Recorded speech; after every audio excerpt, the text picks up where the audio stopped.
খান মাংসের ছেলে মালয়েশিয়ায় 6 লাখ টাকা খরচা করে বাল ছিঁড়া কাজ করতে এসে সবাই দেখো এখানে বাল ছিঁড়তেছে 6 লাখ টাকা খরচা করে, আবার খান মাংসের ছেলে ঠাপাচ্ছে। ভাবা যায় এইসব? হ্যাঁ, তুই যে 6 লাখ টাকা খরচা করে আইছিস, তা যদি তো দালালের খুঁজি পাস তাহলে কিরম হবে দালালের? হ্যাঁ, দালালের ধরে সেটেছি 6 লাখ টাকা 1 মাসের কামাই। মালয়েশিয়ায় যদি কেউ এই কাজ করতে আসো ওর সাথে যোগাযোগ করো, ওই 1 মাসের মধ্যে 6 লাখ টাকা ইনকাম করতে তোমার দেখিয়ে দেবে। এই ছেলেটা ভালো করে দেখি না, এই ছেলেটা ভালো করে দেখো। একটা ফল যদি তোর তুলতে এত সময় লাগে, তা তুই তাহলে কাজ করবি কখন? এই ঠাপানি ঠাপানি।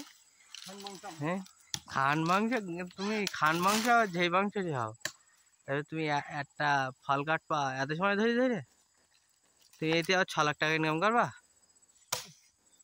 হ্যাঁ, 6 লাখ টাকা স্কোয়ার ফিটে কটা শূন্য হয় বলদিন? 6 লাখ টাকা জানিস? 6 লাখের পেছনে শূন্য হয় না, তা কি হয়?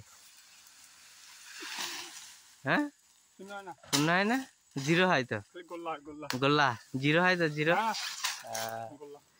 যাক, এই তো হবে।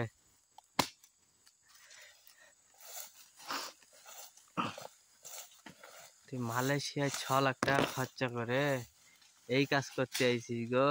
আমি তো দুঃখে আমার জীবন শেষ হয়ে যাচ্ছে। তোমার 1 মাসের কামাই হলি তো একটা ফলের বোটা কাটতে তোমার সারাদিন লেগে যাচ্ছে। হ্যাঁ, তুমি আমার 6 লাখ টাকা ঠাপাচ্ছ এখানটায়। ফলটা দেখ কত মোটা, ভাড়া 60 কিলো হবে না? 60 কিলো হবে না ফলটা? কেন? ওই ধারে একটা ফল আছে।